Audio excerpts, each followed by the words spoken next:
मित्रों, आप और हम भगवान श्री राम के बारे में और उनके माता पिता एवं भाइयों के बारे में तो प्राय सभी जानते हैं, लेकिन बहुत कम लोग जानते हैं कि भगवान श्री राम के एक बहन भी थी जिनका नाम शांता था।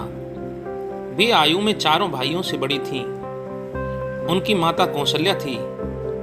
ऐसी मान्यता है कि एक बार अंग देश के राजा रोमपद रानी बर्छणी सहित अयोध्या आए। उनको कोई संतान नहीं थी। महाराज दशरथ को जब यह बात मालूम हुई तो उन्होंने अपनी बेटी शांता को संतान के रूप में राजा रोमपद को दे दिया। रोमपद और रानी बर्छणी बहुत खुश हुए। बहुत स्नेह से शांता का पालन पोषण करने लगे। एक दिन राजा रोमपद अपनी पुत्री से बातें कर रहे थे। उसी समय द्वार पर एक ब्राह्मण आए और उन्होंने राजा से प्रार्थना की कि वर्षा के दिनों में खेतों की जुताई में राज दरबार की ओर से मदद प्रदान करें। राजा को यह सुनाई नहीं दिया। वे पुत्री के साथ बातचीत करते रहे। द्वार पर आए हुए की याचना ना सुनने पर ब्राह्मण को दुख हुआ और वे राजा रोमपद का राज छोड़कर चले गए। वह ब्राह्मण इंद्र के भक्त थे।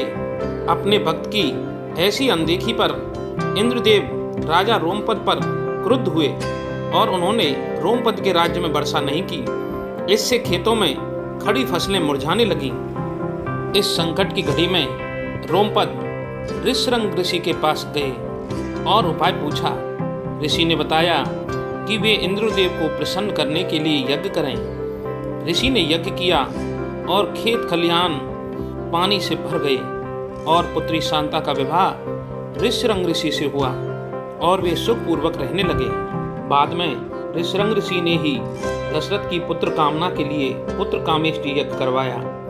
जिस स्थान पर उन्होंने यह यज्ञ करवाया था वह अयोध्या के निकट ही है और वहाँ आज भी उनका आश्रम है।